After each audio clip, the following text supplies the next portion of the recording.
కొన్ని పరిష్కారం ఎలాగో అర్థం కాని, ఫర్ ఎగ్జాంపుల్ ఈ రోడ్ల మీద అడ్డంగా నడుస్తున్నాయి అంటే మగవాడి బ్రతుకులాగానే మగ ఆవులు మగ గేదెల బ్రతుకులు అంతే. ఇదివరకైతే ఆ ఎద్దు లేకపోతే దున్నపోతు అనే దాన్ని పొలంలో వాడేవాళ్ళు కాబట్టి దానికి వాల్యూ ఎక్కువ, పాలిచ్చే ఆవు కంటే కూడా, పాలిచ్చే గేదె కంటే కూడా.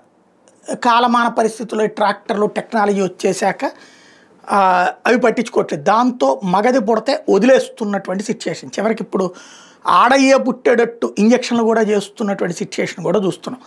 అదంతా ఒక ఎత్తు అయితే, ఇలాంటి వాటిటన్నిటి అలా రోడ్డును వదిలేసినటువంటి అన్ని ట్రాఫిక్లకు అంతరాయం అని చెప్పి తీసుకెళ్ళి ఒక క్యాంపస్లో పెట్టేస్తే, ఒక ఖాళీ స్థలంలో వదిలిపెట్టేస్తే వాటిట్లో అవి కొట్టేసుకుంటుంటాయి. అట్లాగే వీధి కుక్కలన్నిటి ఓ చోటకి తీసుకెళ్ళి వదిలేసినా కూడా వాటిట్లో అవి కొట్టుకు చచ్చిపోతాయి. కాబట్టి దానికి పరిష్కారం ఏంటి అన్నది ఆలోచించడంలో తప్పేమీ లేదు. ఇంకోటి అట్లాగా ఓ చోట ఒక 50 100 కుక్కల్ని వదిలిపెట్టి దాంట్లో ఆహారం అట్లా ఇసిరితే కొట్టుకు చచ్చిపోతాయి. మామూలుగా మన ఇళ్ళ దగ్గర కుక్కలకి ఆహారం వేస్తుంటేనే ఒకదాని మీద ఒకటి పడేసి కొట్టేసేసుకుని ఓపిక తక్కువ ఉన్న కుక్కల్ని మిగతాది బలం ఉన్నటువంటి కుక్క కొరికేస్తుంది, చంపేస్తుంది, లాక్కుని తినేస్తుంది. వాటికి ఉన్న దాన్ని ఏమంటారు గాయాలు చూస్తేనే అర్థమవుతాయి. అట్లాంటి సిచ్యుయేషన్ ఉంటుంది. ఇవి ఆహారం దొరకనప్పుడు మనుషుల్ని కరుస్తుంటాయి, మనుషుల్ని ఇబ్బంది పెడుతుంటాయి. వాటికి కొన్ని టైంలో తిక్కలాగా వస్తుంటాయి. రోజుకి 10,000 కుక్క కాట్లు ఉన్నాయట ఈ దేశంలో, రోజుకి 10,000.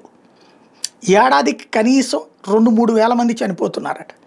అట్లాగే ఏడాది మొత్తం మీదన ఈ రేబిస్ వైపుకి వెళ్తున్నటువంటి వాళ్ళ సంఖ్య ఈ దేశంలో పెరుగుతోంది. ఇది వైద్య నిపుణులు చెప్పేటటువంటి మాట. ఇదేది ప్రత్యక్షంగా కుక్క వల్ల చచ్చిపోయేది. అవి కాకుండా కుక్క వెంట పడేటప్పటికీ ప్రమాదాల పాలయ్యేవాళ్ళు, అనారోగ్యాల పాలయ్యేటటువంటి కేసులు బోలెడు ఉంటున్నాయి. అవి ప్రమాదకరమే. వీటికి పరిష్కారం ఏంటన్నదే ప్రస్తుతం చర్చ జరగాల్సిన అవసరం.